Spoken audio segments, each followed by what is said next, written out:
Hello guys, आपका मेरे channel smart study में स्वागत है।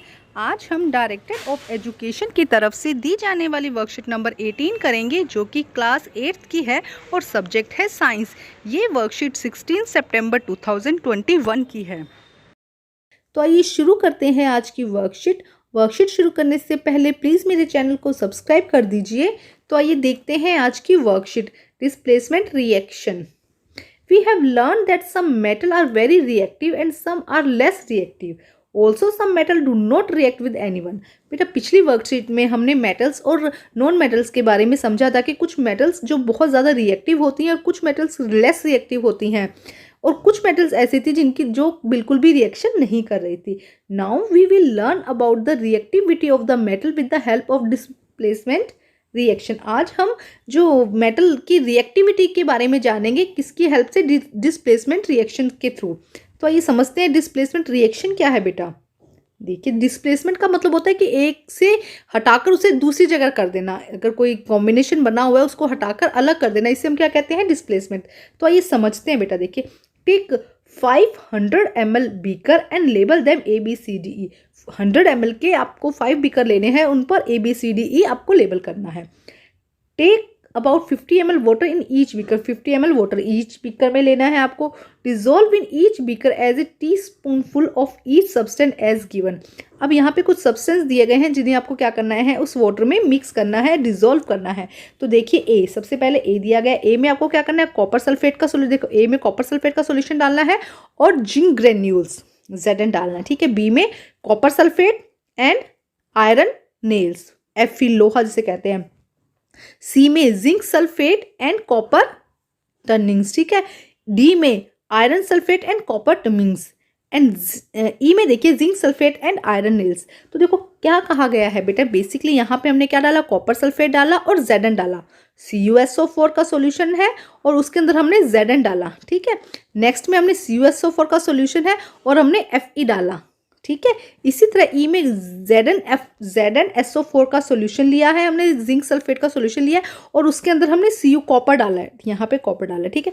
डी में हमने क्या लिया है, आयरन सल्फेट FeSO4 का सॉल्यूशन है और हमने कॉपर डाला है इसके अंदर, किसमें, डी में। अब ई में देखो क्या डाला है हमने, ZnSO4 प्लस Fe। यहाँ पे ZnSO4 और Fe हमने डाला है।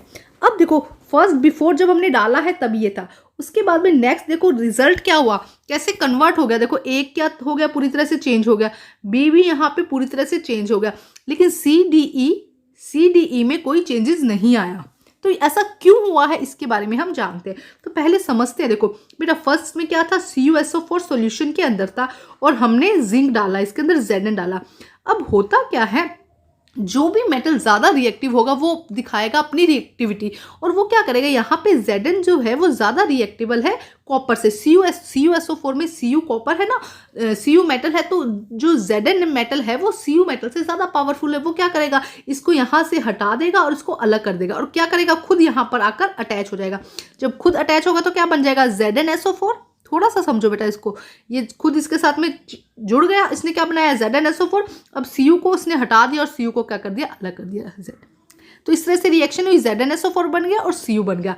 अब हुआ क्या इस रिएक्शन से, देखो इस रिएक्शन को हम डिस्प्लेसमेंट रिएक्शन बोलते हैं। डिस्प्लेसमेंट मतलब कि इसने क्या कर दिया, इसको इसकी जगह से इसको हटा दिया है, डिस्प्लेस कर दिया इसको। Zn ज़्यादा, देखो एक्चुअल में ऐसा होता है, जो ज़्यादा पावरफुल होता है वो कमज़ोर को हटा देता है। तो यहीं पे भी ऐसा ही रिएक्टिविटी मेटल्स के साथ में होती है। Zn यहाँ पे ज़्यादा पावरफुल है, उसने Cu को हटाकर खुद उसकी जगह पर बैठ गया और Cu को अलग कर दिया। तो ये होती है डिस्प्लेसमेंट रिएक्शन। देखिए क्या लिखा गया, observation in beaker A Zn displace copper from copper sulphate. Zn ने क्या किया, Cu को, कॉपर को कॉपर सल्फेट से अलग कर दिया। That is why the blue colour of copper sulphate. Copper sulphate का कलर यहाँ पे क्या था, ब्लू था। डिसअपेयर, यहाँ पे देखो क्या हो गया, डिसअपेयर हो गया। डिसअपेयर जो कॉपर सल्फेट का, जो क्योंकि कॉपर सल्फेट हट गया ना, तो कॉपर सल्फेट का जो सॉल्यूशन का कलर है वो भी चेंज हो जाएगा। तो पहले कैसा था, ब्लू कलर था, जो चेंज हो गया, डिसअपेयर हो गया। And a powdery red mass of the copper in deposit in the bottom of the beaker. और रेड मास देखो यहाँ पे डार्क रेड कलर का, यहाँ पे ब्राउन, डार्क ब्राउन जिसे कहेंगे, रेड कलर का मास यहाँ पे हमें दिखाई दे रहा है कॉपर का। ये था फर्स्ट में डिस्प्लेसमेंट रिएक्शन। अब हम सेकंड में देखते हैं। सेकंड में देखो क्या किया इन्होंने, CuSO4 लिया था, है ना, और उसमें अब उन्होंने Fe डाल दिया, आयरन डाल दिया, ठीक है। अब यहाँ पे सेकंड फिर बात है, Fe जो है वो ज़्यादा ताकतवर है Cu से। कॉपर जो मेटल है वो क्या है, जो Fe मेटल है, आयरन है, वो भी Cu से ज़्यादा है, और जो ज़्यादा होगा वो इसको हटा देगा, यहाँ से इसको हटा देगा, इसको अलग कर देगा, तो क्या बन जाएगा FeSO4, और क्या बन जाएगा Cu अलग हो जाएगा फिर। तो देखो हुआ क्या, अब उसकी वजह से इसका कलर ब्लू से कैसा हो गया, ग्रीन कलर हो गया। तो देखो क्या लिखा है इन बी, यहाँ पे फर्स्ट में देखो रिएक्शन भी दी गई है, copper sulphate CuSO4 plus Zn, तो Zn यहाँ पे चला जाता है और कॉपर यहाँ से हट जाता है, तो क्या होगा ZnSO4 जिंक सल्फेट, और यहाँ क्या बन गया, कॉपर अलग हो गया। अब बी में देखते हैं reaction in beaker B, iron displace copper from copper sulphate, iron ने कॉपर सल्फेट में से कॉपर को अलग कर दिया, डिस्प्लेस कर दिया। सेम वही रिएक्शन होगी, देखो copper sulphate CuSO4 plus iron Fe जब अलग किया तो फेरस सल्फेट बना, Fe यहाँ पे आ गया, FeSO4 बना, और Cu फिर यहाँ पे अलग हो गया, कॉपर अलग हो गया। लेकिन अब है कि नेक्स्ट जो 3 रिएक्शन थी उनमें कोई भी रिएक्शन नहीं हुई, सेम क्यों रही। तो आइए समझते, देखो सेम क्यों रही, यहाँ से लेते हैं। हमारे पास में सॉल्यूशन किसका था, ZnSO4 का, और हमने क्या डाल दिया इसके अंदर, कॉपर। तो हमें तो पता ही है ना कि Zn ज़्यादा पावरफुल है, अभी हमने देखा है पहली 2 रिएक्शन में कि Zn ज़्यादा पावरफुल है। जब Zn ज़्यादा पावरफुल है तो वो Cu को क्यों आने देगा, इसलिए कुछ नहीं होगा, यहाँ पे ZnSO4 ही रहेगा, Cu ही रहेगा, तो कोई रिएक्शन नहीं हुई। अब सेकंड में देखो क्या हुआ है, सेकंड में फिर आयरन सल्फेट है, सेम वही बात है, FeSO4 है और Cu की रिएक्शन करवाई गई है। तो Fe तो Cu से पहले ही मजबूत है, ताकतवर है, तो वो फिर उसको नहीं जाने देगा, अपनी जगह नहीं छोड़ेगा, जिससे कि क्या बना रहेगा, FeSO4 बना रहेगा और Cu बना रहेगा, इसलिए कोई रिएक्शन नहीं हुई। अब नेक्स्ट देखते हैं, ZnSO4 जो ई में थी, ZnSO4 और Fe की रिएक्शन करवाई, ZnSO4 और Fe की रिएक्शन करवाई। अब यहाँ पे देखो जो Zn है वो Fe से भी मजबूत है, Fe से भी ज़्यादा ताकतवर है, ज़्यादा रिएक्टेबल है, तो Zn भी अपनी मूवमेंट नहीं दिखाता, नहीं जाता है दूसरी तरफ, तो यहाँ पे भी कोई रिएक्शन नहीं होती। जो आफ्टर इसके रिएक्शन के बाद में भी यही सेम रहता है, ZnSO4 और Fe रहता है, इसलिए कोई भी रिएक्शन यहाँ पे नहीं होती इन तीनों केसेस में। आइए इसे समझते हैं, अब इसको ध्यान से समझना बेटा। देखो we notice that there is no reaction in beaker CDE, हमने देखा कि CDE में कोई रिएक्शन नहीं हुई।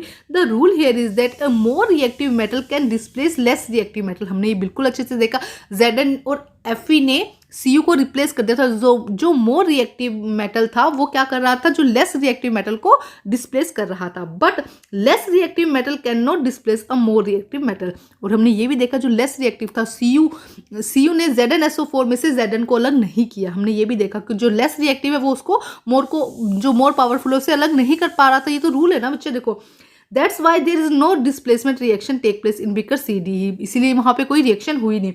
So we can conclude that more reactive metal displace less reactive metal from their compound in aqueous solution.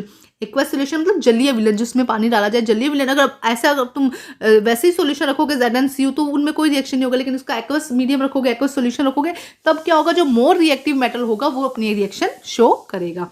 देखो यहाँ पे दिया गया है Zn सबसे ज्यादा पावरफुल है, फिर Fe है और फिर Cu है।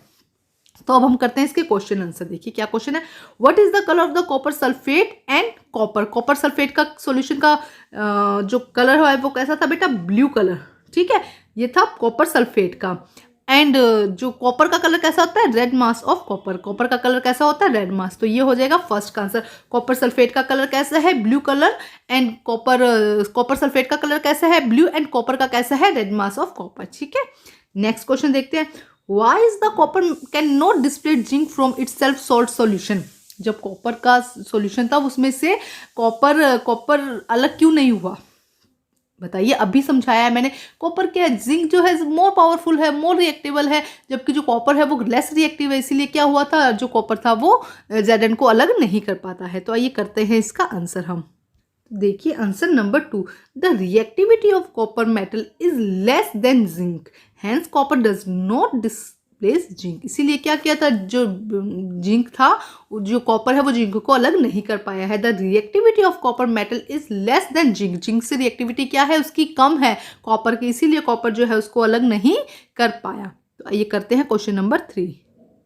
क्वेश्चन नंबर 3 बेटा, arrange zinc, iron and copper metal is decreasing order of their reactivity. Decreasing order में निकालना है, तो बेटा सबसे ज्यादा पावरफुल कौन है, Zn, उसके बाद कौन है, Fe, एंड लास्ट में कौन है, कॉपर। तो ये इसका हो जाएगा आंसर, आंसर नंबर हमारा 3। तो सबसे ज्यादा रिएक्टिविटी किसकी दिखाई हमने, जिंक की सबसे ज्यादा रिएक्टिविटी है, उसके बाद है Fe की उससे कम है, एंड कॉपर की सबसे कम रिएक्टिविटी है।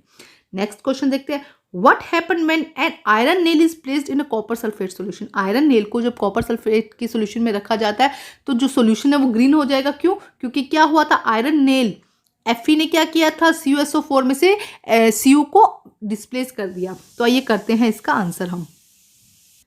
Answer number 4, when the iron nail is placed in a solution of copper sulfate, जब कॉपर सल्फेट के सोल्यूशन में आयरन नेल को प्लेस किया जाता है, आयरन डिस्प्लेस कॉपर, आयरन क्या करता है, कॉपर को डिस्प्लेस कर देता है टू फॉर्म आयरन सल्फेट। और क्या बना देता है आयरन सल्फेट, हमने देखा था हमने क्या देखा था, CuSO4 में जब हमने Fe को ऐड किया था, Fe नेल डाला था उसके अंदर आयरन नेल, तब क्या हुआ था, FeSO4 बन गया था, है ना, आयरन सल्फेट। ये हमारा आयरन सल्फेट बन गया। और क्या हो जाता है, इसके अलावा Cu को डिस्प्लेस कर देता है and the solution and the colour of the solution become green, और सॉल्यूशन का कलर कैसा हो जाता है, ग्रीन। तो ये है फोर्थ क्वेश्चन। अब हम करते हैं फिफ्थ क्वेश्चन बेटा।